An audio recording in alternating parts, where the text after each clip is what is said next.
Good morning students. Applied chemistry subject code 1003 के इस video में हम एटॉमिक स्ट्रक्चर के अंतर्गत हाइजेनबर्ग का अनिश्चितता सिद्धांत पढ़ेंगे। हाइजेनबर्ग का अनिश्चितता सिद्धांत अत्यंत सूक्ष्म कणों पर, जिन्हें हम सब एटॉमिक पार्टिकल के नाम से जानते हैं, यानी कि परमाणु के अंदर जो कण उपस्थित होते हैं, उनके लिए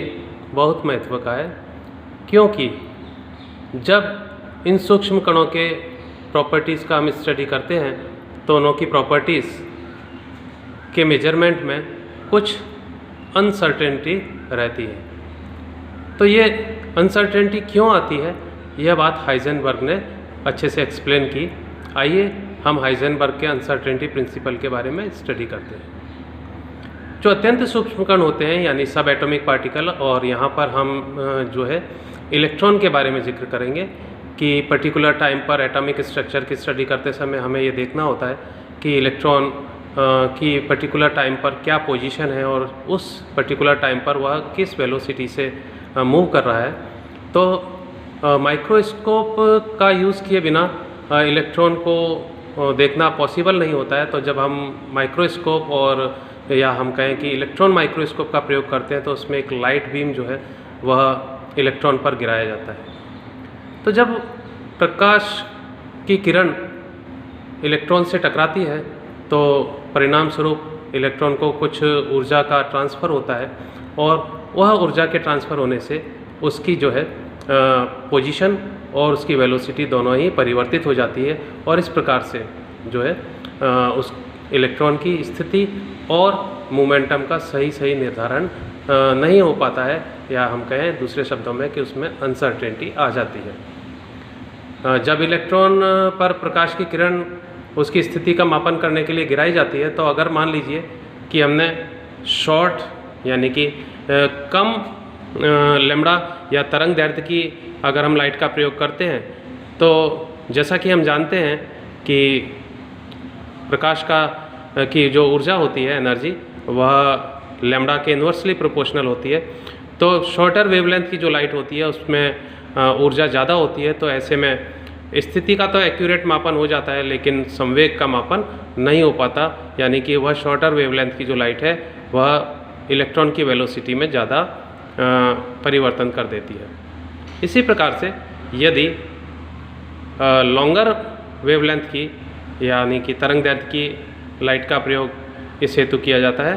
तो उस केस में संवेग का तो एक्यूरेट मापन हो जाता है, मेजरमेंट हो जाता है, मगर उस केस में इलेक्ट्रॉन की सही स्थिति का मेजरमेंट नहीं हो पाता है। तो अगर इन सब बातों को कंक्लूड करें हम और देखें कि हाइजेनबर्ग का अनसर्टेनिटी प्रिंसिपल क्या कहता है, तो ये जो है दो लाइनों में हम इस प्रकार से व्यक्त कर सकते हैं कि किसी भी सब एटॉमिक पार्टिकल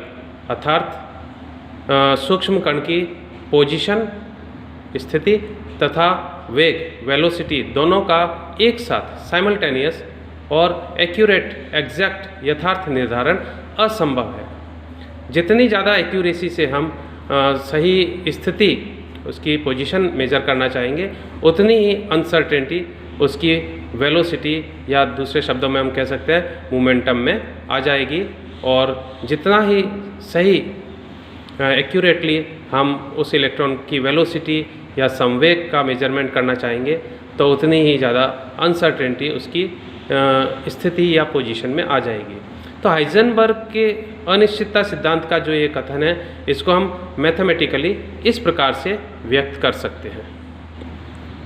यहाँ हम देख रहे हैं कि हाइजेनबर्ग का जो अनसर्टेनिटी प्रिंसिपल है, उसके लिए हमने लिखा है delta P into delta X is equal to और greater than h upon 4 pi. यहाँ जो डेल्टा p है वह इलेक्ट्रॉन के संवेग में अनिश्चितता को प्रदर्शित कर रहा है। डेल्टा x जो है वह इलेक्ट्रॉन की स्थिति में जो अनिश्चितता है उसको प्रदर्शित कर रहा है। अर्थात यहाँ हम कह सकते हैं कि इलेक्ट्रॉन के संवेग और इलेक्ट्रॉन की स्थिति में जो अनिश्चितता है वह h अपॉन 4 पाई के बराबर या सदैव उससे अधिक होती है। यही हाइजेनबर्ग का अनिश्चितता सिद्धांत है। जैसा कि हम जानते हैं कि जो संवेग होता है डेल्टा पी, वह द्रव्यमान यानी इलेक्ट्रॉन का द्रव्यमान और उसके जो वेग में परिवर्तन है डेल्टा वी के गुणनफल के बराबर होता है। तो यदि यह मान हम ऊपर स्थित फॉर्मूले में प्लेस करें तो हम इस प्रकार से भी सूत्र को लिख सकते हैं कि delta M into delta V into delta X is equals to और greater than H upon 4 pi. यहाँ अगर हम m को राइट हैंड साइड में ट्रांसफ़र कर दें तो हाइजेनबर्ग का जो अनिश्चितता सिद्धांत है उसका फॉर्मूला यह रूप ले लेता है, अर्थात इलेक्ट्रॉन के वेग में जो अनिश्चितता है, अनसर्टेनिटी है, तथा इलेक्ट्रॉन की स्थिति में जो अनसर्टेनिटी है डेल्टा वी और इंटू डेल्टा एक्स, यह जो है वह h upon 4 pi into M के इक्वल या उससे ज़्यादा होती है। तो चूँकि जो सब एटॉमिक पार्टिकल होते हैं उनका द्रव्यमान बहुत ही कम होता है, m का मान बहुत कम होने के कारण से ये वैल्यू सिग्निफिकेंट हो जाती है, महत्व की हो जाती है, और इस प्रकार से डेल्टा v और डेल्टा x का साइमल्टेनियसली एक साथ सही निर्धारण नहीं हो पाता। लेकिन स्थूल जगत में मैक्रोस्कोपिक पार्टिकल्स जो होते हैं, बड़े पार्टिकल, उनों के ऊपर यह सिद्धांत लागू नहीं होता है, क्योंकि उन कणों का द्रव्यमान m अधिक होने से h upon 4 pi into M की जो वैल्यू है वह ऑलमोस्ट ज़ीरो हो जाती है, और इस प्रकार से डेल्टा v और डेल्टा x के मान भी ज़ीरो हो जाते हैं। कहने का अभिप्राय यह है कि जो बड़े कण हैं, जैसे क्रिकेट की गेंद या और मूव करती हुई कोई भी बड़ी बॉडी जो है जिसमें m का मान ज़्यादा है, तो उनकी स्थिति और उनका वेग मेजर किया जा सकता है साइमल्टेनियसली और एक्यूरेटली। लेकिन जो सब एटॉमिक पार्टिकल है लाइक इलेक्ट्रॉन,